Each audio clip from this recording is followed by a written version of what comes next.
In this video, I will show you how to export sticky notes to CSV in Miro.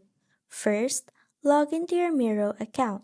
Once you're in your main dashboard, you will see your menu list on the left side of your screen where all your tools are located. Next, go to your board and select the sticky notes that you want to customize and export. Once you click on it, you will notice that it becomes highlighted, and a row of options will appear right underneath it. Here you can fully customize your sticky note, change its color, adjust the text size, or modify the font style depending on your preference. When you're done customizing, go to the three dotted icon at the end of the toolbar and click on it. A drop-down menu will appear.